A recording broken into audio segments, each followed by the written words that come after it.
generan? Generan la toma de conciencia de lo que significa la lejanía con la metrópolis y el estado de guerra de la metrópolis. Genera desconfianza en la autoridad natural del virrey. Hasta ahora nunca se había puesto a prueba en una circunstancia como esta que estamos narrando. Buenos Aires jamás había sido invadida, no había intentado ser tomada, que teníamos problemas, que los portugueses llegaban hasta inmediatamente la otra costa, que había contrabando, que de vez en cuando teníamos algún tiroteo de ese tipo, sí, pero que había intentado ser asaltada, como las viejas ciudades del Caribe, cuando los piratas se apropiaban de ellas. Eso no había pasado. Y ahora, ante estas circunstancias, toda la coyuntura histórica de la autoridad española no responde como es debido, y hay que hacer una reconquista de la ciudad que van a liderar sobre todo dos militares. Uno es Cornelio Saavedra, y Cornelio Saavedra es criollo, no es español. El otro es Santiago de Liniers, que no es ni criollo ni español, es francés. Y este acontecimiento en general genera un ánimo comunitario poderío y de autosuficiencia, ¿cómo no? Si la autoridad que debió ocuparse falla y lo que no puede lo conquista el arreglo de la comunidad, pues entonces la comunidad se envalentona y van a llegar al punto de que el pueblo de Buenos Aires, a través de la autoridad, la institución municipal que es el Cabildo, y ni siquiera el cabildo con los cabildantes convencionales, sino cabildos abiertos, cabildos en los que la comunidad sana y principal de la población era invitada a participar y tenían votos, se podían hacer escuchar. En cabildos abiertos se van a determinar la administración futura, la militar y la estrictamente política. ¿Qué es lo que se dice en estos cabildos? Bueno, Sobremonte, más allá de que vos conservás tu autoridad porque todavía tenés el nombramiento del rey de España, el Cabildo de Buenos Aires determina que no te va a reconocer. Y le mandan los pertinentes pliegos a España diciéndole: no reconocemos la autoridad de Sobremonte, y no le obedecemos, y no lo obedecieron. ¿Y qué mandan a pedir? Pues que se nombre nuevo virrey. Es más, que se nombre el virrey que ellos ya habían nombrado para ocupar de facto el cargo de autoridad que no le reconocían a Sobremonte. ¿A quién eligen? Es justamente Santiago de Liniers. Y lo logran. Salen airosos de lo que se proponen, porque a vuelta de correo marítimo es nombrado, llega el pliego de nombramiento efectivo como virrey de Santiago de Liniers. ¿Esto es la primera vez que pasa? No es la primera vez que pasa en el territorio del virreinato del Río de la Plata. No había sucedido nunca con un virrey. Tenía un antecedente en la gobernación de Asunción del Paraguay, o sea, en la gobernación de Paraguay, en su capital Asunción. Había habido dos revueltas en bastante tiempo antes, estamos hablando, siglo XVIII, a principios de 1700 y pico, y la otra unas 2 décadas después, si la memoria no me falla. Había sucedido justamente que los asunceños no habían reconocido la autoridad del gobernador que venía nombrado del virreinato de Perú en ese momento. Y no lo habían reconocido, lo habían suplantado a través de revueltas, la una encabezada por Antequera, por el doctor Antequera, quien había terminado siendo efectivamente elegido como gobernador, y luego la segunda la hace Monpó. Y en ambos casos también son triunfantes. Terminan habiendo problemas severos y se tienen que ir, pero en principio resultan triunfantes en el sentido de que se reconoce en algún punto los nuevos nombramientos que pide el pueblo, que piden las gentes del propio lugar por parte de España.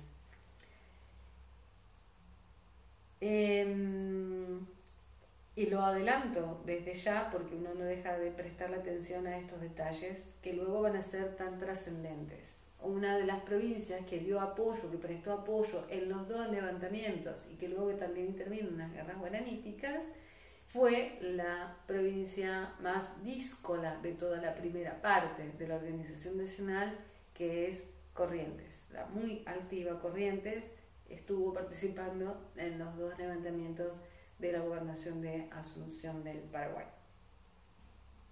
Cierro. La Reconquista se conoce a la campaña contra la primera invasión inglesa en 1806. La defensa de la ciudad es un año después, en 1807. Los ingleses vienen mejor pertrechados, pero acá también estaban bastante mejor preparados y por lo tanto ya no se permite que se adueñen por un tiempo del gobierno de la ciudad y que dicten medidas y bla bla bla, sino proceden directamente ya a la defensa de la ciudad. Pero la cosa se termina de embarrar, el panorama político se termina de embarrar para España un año después, por lo que ustedes ya saben, el apresamiento de Fernando VII, la abdicación de Carlos IV en la farsa de Bayona a favor de Napoleón Bonaparte, que elige como rey de España a su hermano José I Bonaparte. A partir de ese momento, España, el pueblo español también se levanta en contra de la invasión. La repele, la rechaza. Ya había tenido problemas antes, habían tenido problemas con Carlos IV, a lo mejor no tan personalmente con él, pero sí con su ministro, y por lo tanto, como el que gobernaba era el ministro Manuel Godoy, habían tenido problemas con él, no lo habían querido a Fernando. Ahora Fernando estaba preso por de alguna manera la traición de Carlos IV y la traición de Napoleón Bonaparte. Tenía un rey francés que por supuesto rechazan visceralmente.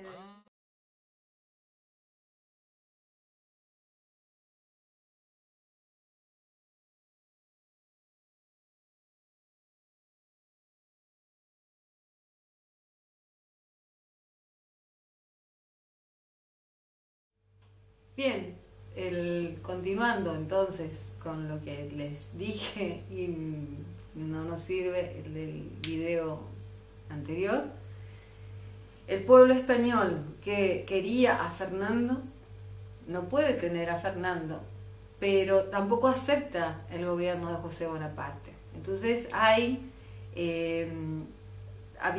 venían conformándose desde antes de la farsa de Bayona juntas de gobierno, y ahora esas juntas se establecen en casi todas las ciudades importantes de España, del territorio de España, de este a oeste, de norte a sur, y gobiernan a nombre de quién estas juntas. Son justamente conservadoras de la soberanía de Fernando VII, gobiernan a nombre de Fernando VII.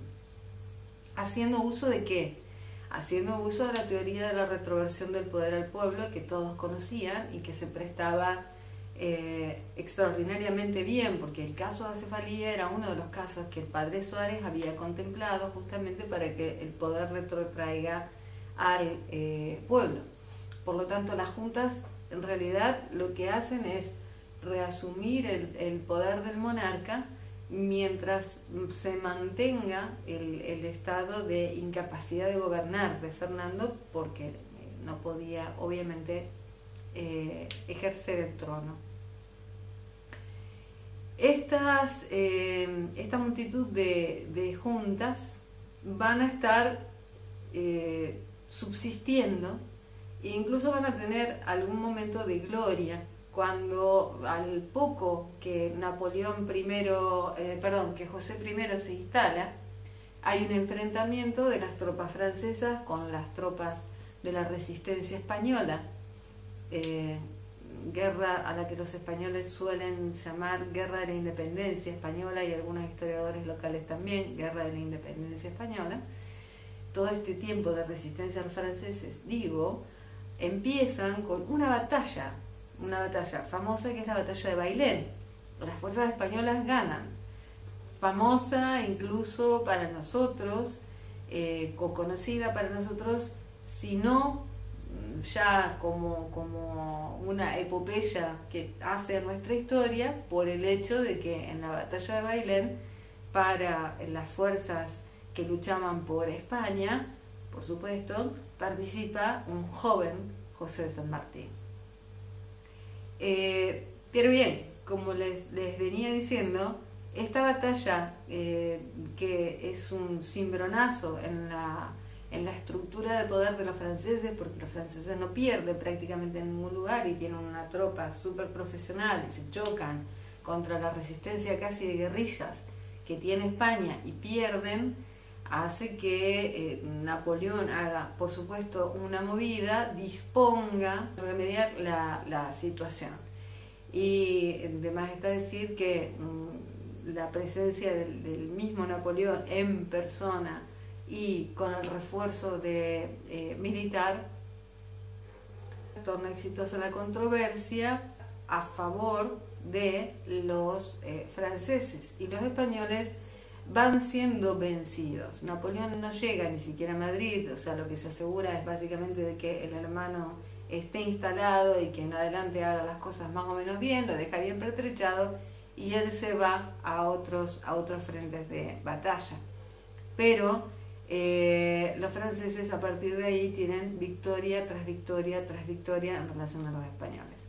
Siguen los españoles gobernando a través de juntas, de las juntas locales, cada una se declara representativa de la soberanía de Fernando VII, hasta que finalmente se reúnen a mediados del año 1809, si la memoria no me falla,